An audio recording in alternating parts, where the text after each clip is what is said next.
आप सुन रहे हैं अमर उजाला आवाज। मुंशी प्रेमचंद की कहानियां। धिक्कार भाग 2। यूनानी स्त्री पुरुषों के झुंड मर पड़े और पासोनियस के द्वार पर खड़े होकर चिल्लाने लगे, यही देशद्रोही है। पासोनियस के कमरे की रोशनी ठंडी हो गई। संगीत भी बंद था, लेकिन द्वार पर प्रतीक्षण नगरवासियों का समूह बढ़ता जाता था और रह रह कर सहस्त्रों कंठों से ध्वनि निकलती थी, यही देशद्रोही है। लोगों ने मशालें जलाई और अपनी लाठी डंडे संभाल कर मकान में घुस पड़े। कोई कहता था सिर उतार लो, कोई कहता था देवी के चरणों पर बलिदान कर दो। कुछ लोग उसे कोठे से नीचे गिरा देने पर आग्रह कर रहे थे।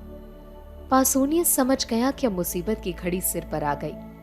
तुरंत जीने से उतरकर नीचे की ओर भागा और कहीं शरण की आशा न देखकर देवी के मंदिर में जा घुसा। अब क्या किया जाए, देवी की शरण जाने वाले को अभयदान मिल जाता था।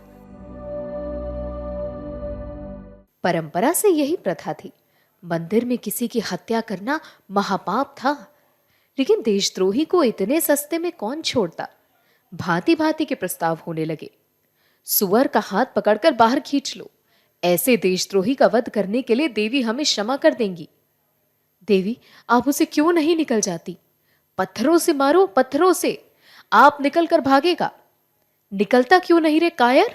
वहां क्या मुंह में कालिख लगाकर बैठा हुआ है? रात भर यही शोर मचता रहा और पासोनियस ना निकला। आखिर यह निश्चय हुआ कि मंदिर की छत खोद कर फेंक दी जाए और पासोनियस दोपहर की धूप और रात की कड़ाके की सर्दी में आप ही आप पकड़ जाए। बस फिर क्या था, आन की जान में लोगों ने मंदिर की छत और कलश ढा दिए। अभागा पासोनियस दिन भर तेज धूप में खड़ा रहा। उसे जोर की प्यास लगी, लेकिन पानी कहाँ, भूख लगी पर खाना कहाँ। सारी जमीन तवे की भांति जलने लगी, लेकिन छां कहाँ। इतना कष्ट उसे जीवन भर में ना हुआ था।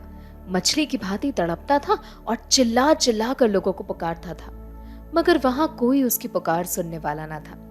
बार बार कसमें खाता था कि अब फिर मुझसे ऐसा अपराध ना होगा, लेकिन कोई उसके निकट ना आता।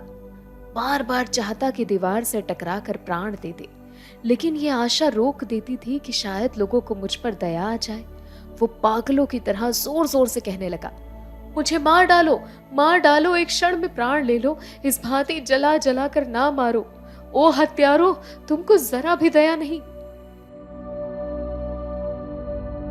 दिन बीता और रात आई, भयंकर रात।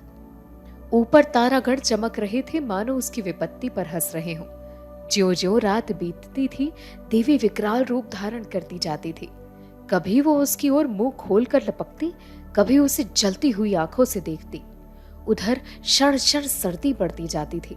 पासोनियस के हाथ पांव उकड़ने लगे, कलेजा कांपने लगा, घुटनों में सिर रखकर बैठ गया और अपनी किस्मत को रोने लगा। कुर्ते की खींचकर कभी पैरों को छिपाता, कभी हाथों को, यहां तक कि इस खींचतानी में कुर्ता भी फट गया। आधी रात जाते जाते बर्फ गिरने लगी। दोपहर को उसने सोचा गर्मी ही सबसे कष्टदायक है। ठंड के सामने उसे गर्मी की तकलीफ भूल गई। आखिर रात में गर्मी लाने के लिए कुछ हिम्मत सूझी। वो मंदिर में इधर उधर दौड़ने लगा, लेकिन विलासी जीव था, जरा देर में हाफ कर गिर पड़ा।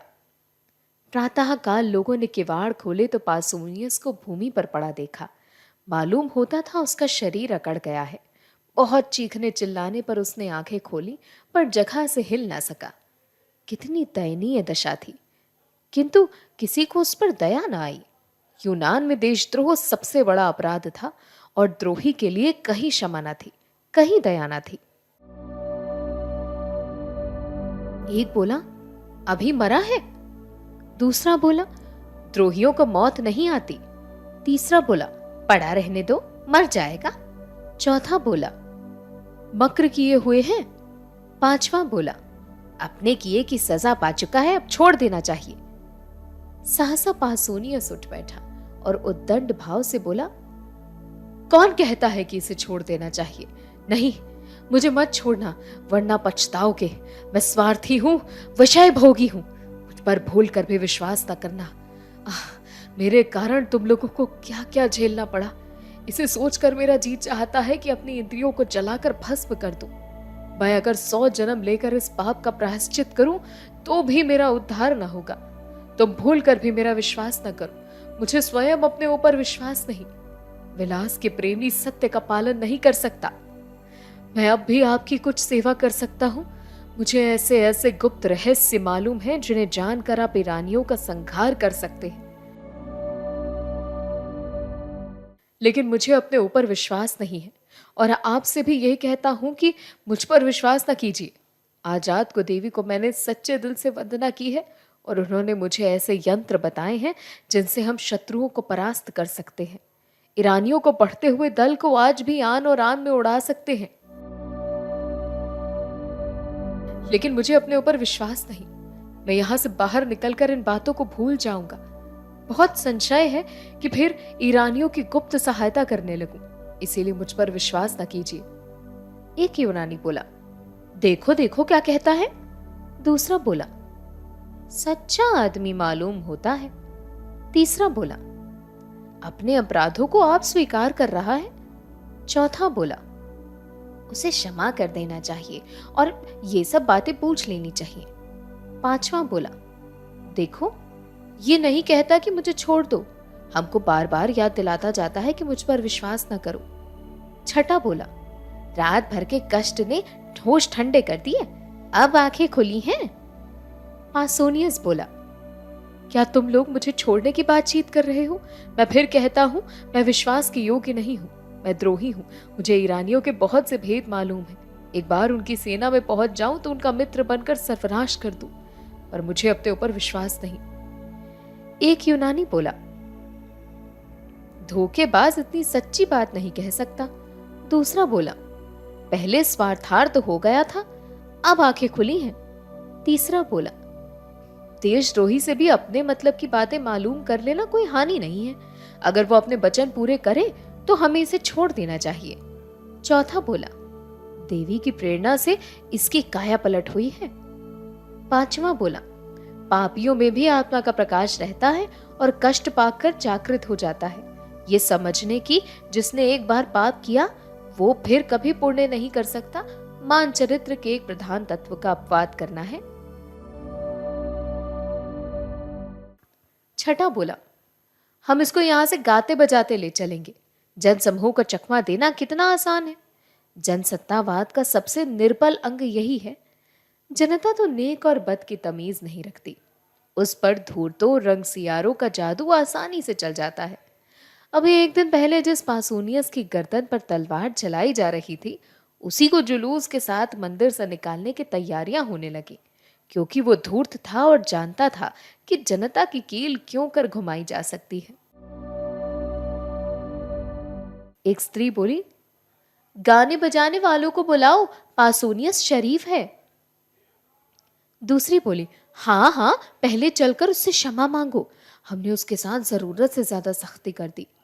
पासूनियस बोला, आप लोगों ने पूछा होता तो मैं कल ही कल सारी बातें बता देता। अब आपको मालूम होता कि मुझे मार डालना उचित है या जीत रखना। कई स्त्री पुरुष, हाय हाय, हमसे बड़ी भूल हुई, हमारे सच्चे पासूनियस।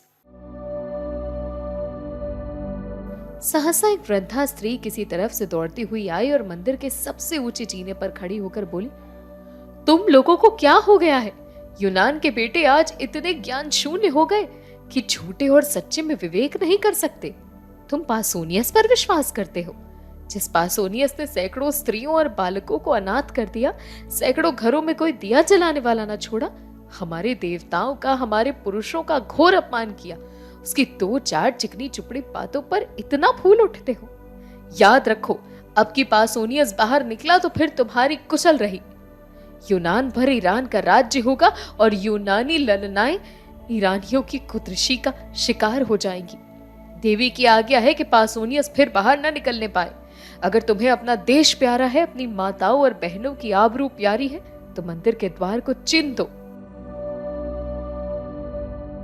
जिससे देशद्रोही को फिर बाहर ना निकलने और तुम लोगों को बहकाने का मौका ना मिले।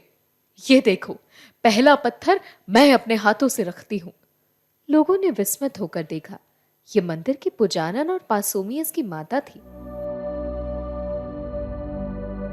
दम के दम में पत्थरों को ढेर लग गए और मंदिर का द्वार चुन दिया गया। पासोनियस भीतर धात पीसता रह गया। वीर माता, तुम धन्य हो। ऐसी ही माता से देश का मुख्य उज्जवल होता है, जो देश हित के सामने मात्र स्नेह की धूल बराबर परवाह भी नहीं करती। उनके पुत्र देश के लिए होते हैं, देश पुत्र के लिए नहीं होता। आज के लिए कहानी में इतना ही। मिलेंगे आपसे मुंशी प्रेमचंद की किसी और कहानी के साथ। तब तक सुनते रहिए अमर उजाला आवाज।